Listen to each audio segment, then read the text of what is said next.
na hili ndio kanisa la FPCT Nzovwe kwa mchungaji Edwin Tondo Mwakamsale. Kwa majina yangu naitwa Zawadi Julius Sayota, naabudu katika kanisa la FPCT Nzovwe Mbeya kwa mchungaji Edwin Tondo Mwakamsale. Siku ya Jumapili ninakukaribisha wewe mkazi wa kila maeneo katika jiji letu la Mbeya. Tunakukaribisha sana kwenye ibada kubwa ambayo itakuwa ni ibada ya kumsifu na kumwabudu Mungu. Ibada itakayoanza kuanzia majira ya saa 2 kamili asubuhi. Tutakuwa na kipindi cha kwanza kabisa, kile ni kipindi cha mafundisho ya Jumapili ama tunaweza kuita Sunday School. Lakini baada ya hapo saa 3:30 tutakuwa na ibada kubwa ya kusifu na kumwabudu Mungu itakayoambatana na neno la Mungu. Lakini ibada hiyo itakuwa ni ibada ya ukombozi, ibada ya kuinuliwa, ibada ya kuwekwa wakfu, ibada ya kuwekwa huru mbele za Mungu.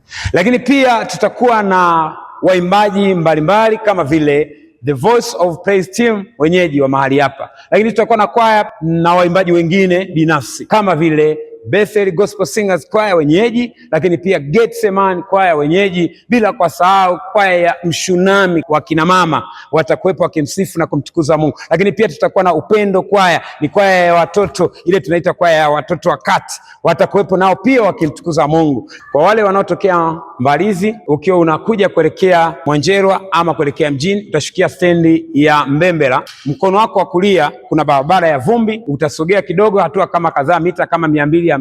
Kwa wale wanaotokea Mwanjerwa, Uyole na kadhalika, ukishuka kuelekea stendi ya Mbembela pia, ukishuka mkono wako wa kushoto utaingia barabara ya vumbi, kiwango cha mita kama 200 na kitu, utakutana na jengo kubwa muundo wa gorofa. Hapo ndipo ibada zitakapofanyika. Kwa mawasiliano zaidi waweza kutupigia simu namba 0766121869. Ukipiga tu moja tu tunaipokea. Siku hiyo ya Jumapili usipange kukosa. Njoo na jirani yako, rafiki yako, ndugu yako, na hapa ndipo ibada zetu zitakapofanyikia. Mahali hapa matendo ya miujiza yatafanyika. Wagonjwa na wenye shida mbalimbali watafunguliwa. Wale wenye shida za kiroho watapata na ushauri pia. Karibu sana na Mungu akubariki. Amen.